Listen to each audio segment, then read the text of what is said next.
Hi everyone, I'm actually Ylvisaker, aka the Messy Hippie. I'm here to read one of my stories called I wrote a story called I wrote a story called Seasons Later, and so I'm just here to kind of read it and see if maybe there's an interest. And I'm going to overlay it with video footage of me just like cleaning books and stuff, just to have a relaxing background while I read it. It is on Wattpad, however you pronounce it. It's called Seasons Later, where the thread never broke, if you want to look it up. But I'm going to just read through the introduction and then I'll start with part one. It's a story that is told in eras through decades, and then there's different parts to every era. So I have era one written and put onto Wattpad, but now I just want to go ahead and read it to kind of see if people are interested in what I have to write. So here's the introduction. Part romance, part a millennial's coming of age, this story follows star-crossed lovers Wade Maddox and Willow Adler, who are magnetic opposites that fall hopelessly in love at 19 years old. He is grounded, she's a free spirit, but somehow they just fit. Willow's life is chaotic as she navigates it living with her father, who, although her favorite person, struggles with his addiction. It consumes their home life, so Wade becomes her tether in the storm. Willow provides Wade with a mix of freedom, emotional awakening, and raw authenticity. She opens his world while he makes hers safer. Time and circumstance pull them apart only to tease them and intertwine their lives together over the years. It's a tale as old as time, really. Lovers and friends, they always said. Some years were lovers, some were friends. Many were estranged. It begins at the turn of the millennium, when they meet as young adults, still finding their way in the world, and will conclude when they are in their early 40s, wiser, older, seasoned, if you will. In the years they are apart, they each carve out their own unique path in the world. They marry others, living relatively full lives. However, the invisible thread tethered to their hearts pulls them back together time and time again, in thought, in memory, in person, by choice, and by chance. As the seasons continue to change year after year, we follow along the twists and turns life throws their way, all the while wondering, will Willow and Wade eventually find their way back to each other for their final season? Or was their magnetic fate destined to stay a single thread, weaving through seasons but never finishing the tapestry? Okay, now that I have the introduction finished, I am going to start on part one of Era 1. So Era 1 is called An Invisible Thread and a Messy Bed, and that's what I have written. There are 6 parts to it, so this is part 1. And it's called Your Shirt Tangled in My Sheets. It all started in the fall of 2005 when two 19-year-old star-crossed lovers collided innocently unaware they just tethered their hearts with an invisible thread, unbreakable through time and distance. Both were working as servers at a small-town restaurant and were brought together by fate in a shared double shift. Their immediate physical connection led them, with her best friend in tow, to their local Waffle House after that shift for their first date. Quite the threesome. The easy banter between Willow and Wade flowed freely, even those freckles and his scent mirroring that of a forest at sunset with smoke from the campfire became Willow's roadmap back home. Everything about Wade was delicious to her in that infuriating yet all-consuming way. Even then, Willow knew he was going to be in her orbit for life.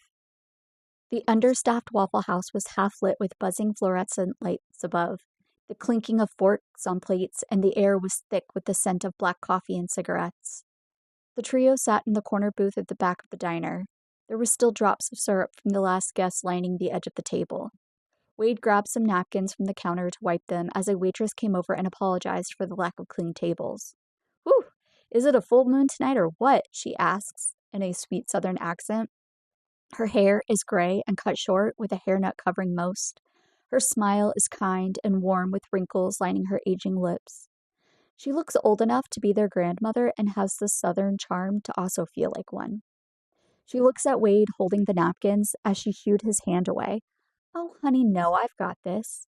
I apologize for the mess. Our other server and one cook called out tonight, and for some reason, everyone's craving waffles with black coffee right now," she says as she offers the trio free coffees for their inconvenience. Almost in unison, the three of them start to explain that they are also servers who just finished their shift, so they understand.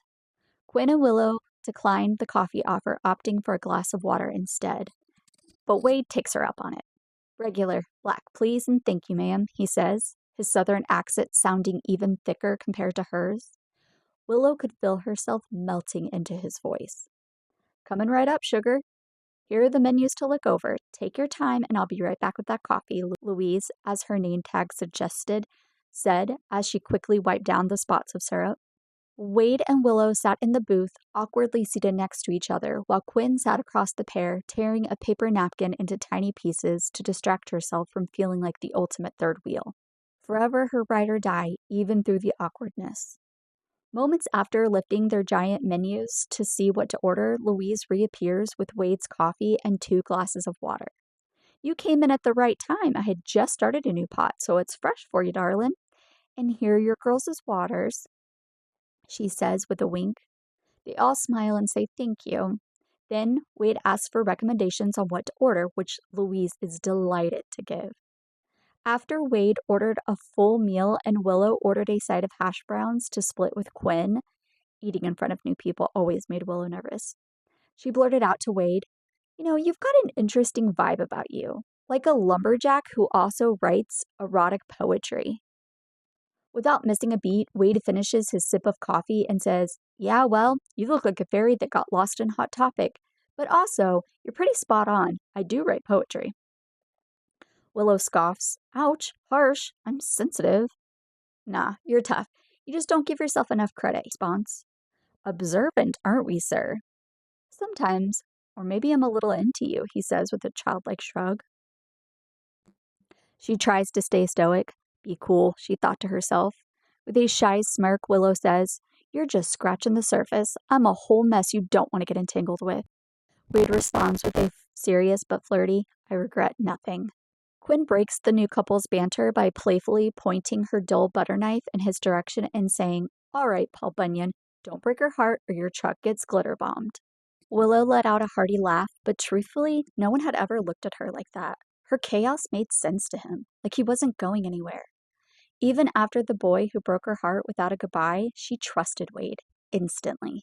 Something about the way he doesn't hold anything back leaves her feeling secure in their connection.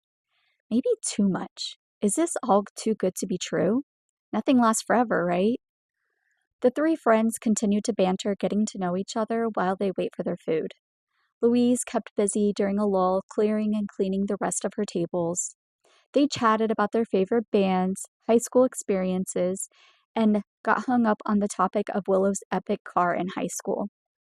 It was a yellow convertible that had a duct-taped mirror, could only fit 2 people, but Willow would often squeeze 4, and had a broken muffler that made it obvious to everyone she had arrived. Her father had only paid $800 for it and was so proud to surprise her with it. Baffling everyone, the car lasted another year, providing Willow and Quinn with a lifetime's worth of memories. And their hometowns. Willow was the only one who was technically from the area, as Wade and Quinn had both moved there at certain points in their lives. Well, that explains Wade's dreamy accent, Willow thought to herself. Once their food had arrived and Wade's coffee had been refilled, the rest of the evening went by quickly. Wade ate his food in a millisecond, while Willow picked at the hash browns, eating a bite or two before passing them over to Quinn. Bunyan over here made me lose my appetite, she joked, pointing at Wade. Sucks for you, this bacon is so good, he smirks with a shrug. Willow is impressed by Wade's ability to banter so well with her. He doesn't back down. He isn't afraid to banter back.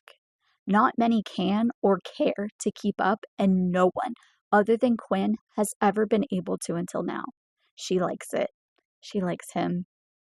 Okay, that wasn't the end of Arrow 1, but I think I'm going to break this into smaller chunks just because that first chapter is pretty long, or the first part or whatever. So I'm going to leave it here and then continue with the rest of part 1 or do another section of part 1 in another video.